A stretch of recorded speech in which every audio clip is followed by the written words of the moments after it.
رب العالمين والصلاة والسلام على أشرف الأنبياء والمرسلين نبينا محمد وعلى آله وأصحابه ومن تبعهم بإحسان إلى يوم الدين أما بعد وبليين كينيا شيخنا كينيا برتوتا كينيا أبودي كينيا السلام عليكم ورحمة الله تعالى وبركاته. وعليكم السلام ورحمة الله وبركاته. إيجا سلام تانا جل عديد أبا خير ربي قبل سايب آمين. ربي جنة أنا أغنى آمين. الدنيا جتون تكاو علمنا ما جتون وهم سديجا من تراب على تراب إلى تراب نما جتون بيه رادو فيه بيه قبا جراتا غرا بيه ديبيا جتشما سدين كنان الرابان جاوان نما جان علمنا ما أمنا جهد إبجي ابن القيم الجوزين تام سقبابا تقول سني قرأ سنة نبي جداتي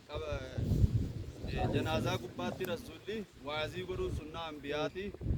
أنكما جمعني نفو أني ساسوان إيقل بكماني غاية إيقان الخيه نابيس نانجينا جرأي سنردان أنجين أنو نمتن ديريسو warrawana sirratti haasawamu kana ittiin gorfamee ittiin jijjiirame naafisinis rabbiin waa godhu. Amiin. Namni amna jaha deemaa jee Ibnul Qayyimul Jawziin amniti takka gaafa duraa biyyee turre biyyee gosa hundaa waliif fideeti rabbiin biyyee tanaa gosa hunda waliif fidee jiisee hoggaa jiise amata 40 kan sagaleen qabne kan deemne kan dubbanne kan nyaanne kan dhuyne Aadam amata 40 dhoqqeedha ture jaan abbaan keenya dhoqqee tana ruuhii itti afuufeeti ilma namaa ha nyaatu ha dhugu ha deemu ha bobbihee galu ha sagaraa ba'u abbaa keenya godhe gaafa duraa biyyeedha turre biyyeerraa imaltuu takka dabarre garam dabarre jennaan Aadam ta'uu san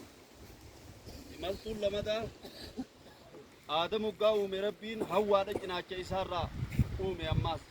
haadha manaa isaa godheefiiti akkaataa wajji jireenyaa barsiisee kanama isaan duraarraa hin barin wajji jireenya akka jaarsaa jaartummaadhaa barsiisee wajjin jiraatanii duudaa Aadamirraa gara gadaamee isaa hawwaadhaa namni baatii 9 baatii 6 amata 4 gara haadhaa keessa imaltuu takka ja'an tunis magaalaa takkaa qabdi. Magaalaan sadee isaadhaa garaa haadhaa keessa namni baatii 9 baatii 6 amata 4 jiraateeti addunyaarra gad dhalata tuni amna sadii jaan amniti sadeen tun amna laaftu ammaas ikhtiyaaran qabdu ikhtiyaara jechuun maraxannaan qabdu abbaarraa dhalattu ati maraxattu biyyatti dhalattu haadha si dhaltu obboleessa wajji dhalattu nama adeera sii ta'u kana hunda eeguma dhalatteef garta amniti sadeen tun laaftu amniti sadi fuula keenya dura jirtii jechuu tanii nan amma dubbachuu deemu tun amna sadeen fuula keenya dura jirtu taarraa abbaan keenya amma duruu irraa dhandhamee jiru tana abbaadhaa tolfata anaaf isiniit tolfataa jechuu warra amna tana tolfate rabbi nu haa godhu. Amniti ta fuula duraa ta tokkoffaadhaa qabrii gasseenu laatii gizeenii fi gasseente warri keeysan qabeenyi keeysan horiin guddaan ilmaan dila horuun aangoo qabaachuun haasawa beekuun ichin naman baastu wanni ichin nama baasu maali jennaan dalagaa gaarii waan ati addunyaa tanarratti daleeyde kheyrii ati addunyaa tanarratti daleeydeetu rasuulli kheyriin tun zaata godhatteeti yoo nama kheyrii dalagu taate shittoo godhattee urgooytee isa dhufti